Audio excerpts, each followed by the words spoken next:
Hey, this is the Coon Prairie Ramblers here. We're back to confabulate, mind meander, and talk about this and that. And the other. Yeah. And we got Dangerous Dave, and he was shooting off about immigration. It's burning his heart. Yeah. And his stomach. It's a hot topic right now. That's what gets me. I mean, don't get me wrong. We live in a small community, and I'm sure that anybody listening to this radio show has probably been on the Let's Hear It Arcadia board. Yeah, probably half of them are illegal. Yeah. Well, no. Oh. What I'm saying is, we're a close enough knit family here in this little community that everybody on there, we know them. We do business with them. You know, most of them, we like them. But we'll get on this one topic, and suddenly, you know, the other side is the devil. There's dog eat dog. Yeah. It's like I read one post where someone said, well, what'll happen is they'll get rid of the illegals, and then the American people will take those jobs, and they'll have to adjust the income to make it a good paying job, and then you know everything will situate itself. And I'm thinking, well, yeah, it would, but if I had to pay $4 for an orange, I don't think I'd be buying very many. Yeah, right. And the locals ain't going to get out and pick the oranges. When I was young, I picked oranges before. Hey, it's hard work. My wife, man, she grew up. Only a handful, though. It's mostly the immigrants or the ones who've been here for a while. They're American. In my case, it was the ones that didn't know any better than to try it. I tell you what, it was really, really hard work. I did a little bit of it. I quit. It was too much picking, not enough grinning. Yeah, there you go. One summer I was a kid, I did strawberries. Man. Yeah. That's backbreaking. Backbreaking, yeah. Agricultural work in a whole is, you know, there's nothing romantic or joyous or easy about it. It's all hard, backbreaking labor. I'd rather do strawberries than watermelon for sure. The money's in the watermelons, though. Yeah. You made good money chucking watermelons back in the day. I chucked melons when I was in high school, and the money was okay. I mean, it wasn't great money for what you did, but again, I was in high school. I was just trying to make money, take the girl to the picture show. I wasn't trying to feed a family. If I had to do that, that kind of work all day long, every day, it'd probably kill me. It probably would. Yeah. Well, going back to this immigration thing, you got one side that's wanting to put the wall up and say, no, you can come in, but it has to be legally, which I'm of that mindset. And you got the other side that, no, let's just open the doors, let whoever wants to just flow in here like a broken dam where the water's pouring in, just come in and you can be an American and start getting Social Security and stuff like that. And you can look at Europe.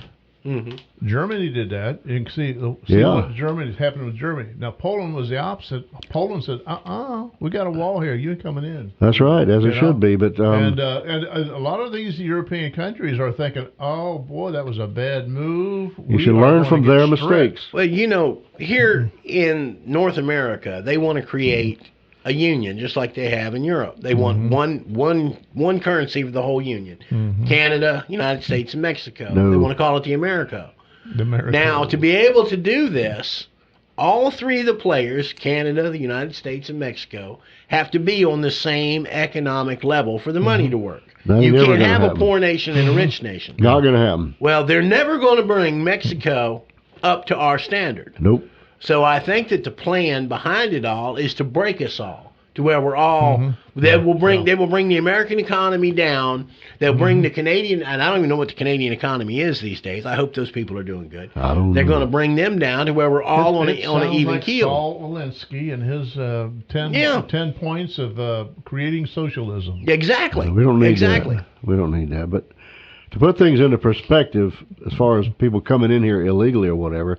It's like you have your property and your home and your family and you're established. If you put it in perspective by saying your house, your property, your family, if you represent America and you come home one day and somebody just comes in your yard, walks right in your house, sits down and says, you have to feed me.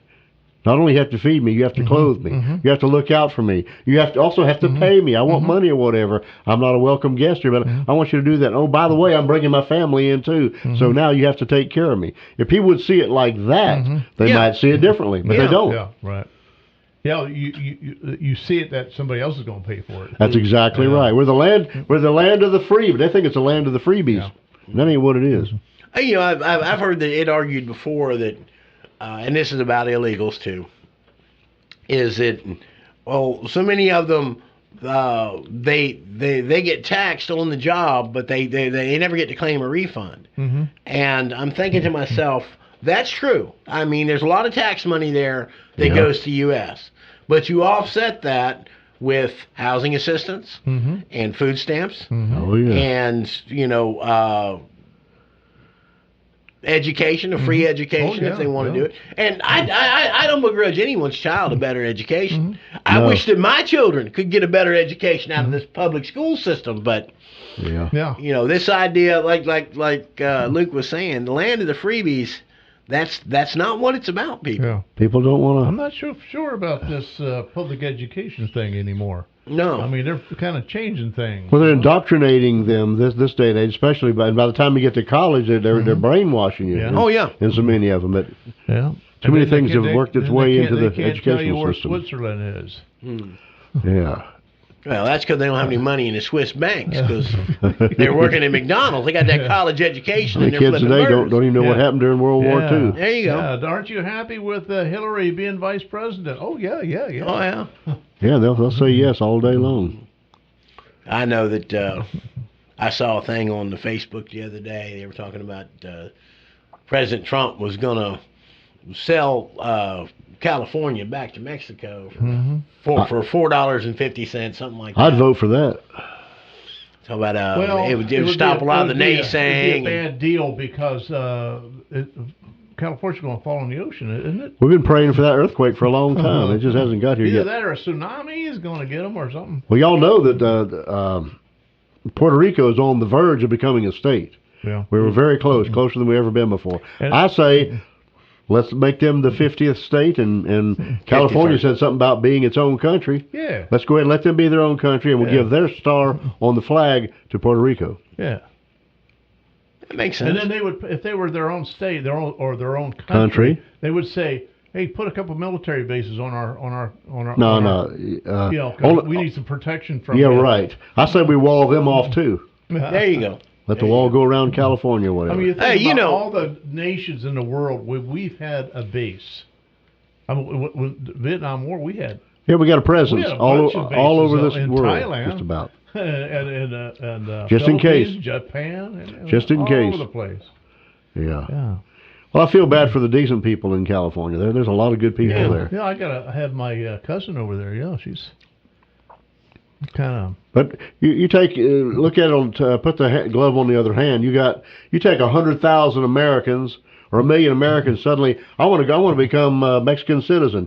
Let them go to Mexico and let them all try to run through the border and say, "I'm here. You got to take care of me." See what happens. Hey, then. you know the difference though. Different story. If you took those same Americans and then took all their money away and sent them over there broke, that's the difference. I mean, don't get me wrong. If you're coming to this country and you have a specific skill set, or if you've already got a job lined up. You know, if you've already got a place to go, it should be seamless. It should be painless. You shouldn't need the government's help. You ought to come in. Oh, I'm going to go stay with my cousin. Whenever I was a kid, I went and worked with my brothers. I went and worked with my family. What you did is they came by one afternoon, picked you up in the truck, took you down there, and put you to work. It wasn't no free handouts. It wasn't no sign up for this.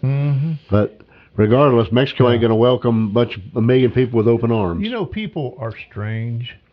There's a song about that. This thing about the grass is greener on the other side. Yeah, but it's just as hard to mow. Yeah. Remember that. Yeah. I mean, your Northerners want to move to Florida, then they come down and say it's too hot, so they go halfway back up to Tennessee. And nope, nothing satisfying. That's the nature of the beast. Well, we're about out of time for this segment here, so we're going to have to ease on out of here. We're down to less than 30 seconds. Been a good topic. I don't know if we'll come back with this or not, or give y'all a break and talk about something else. But anyway. All right. Don't stay gone too long, and we'll try not to either. I'll see you. I'll be back. Segment 3, shortly. I'll go to the bathroom.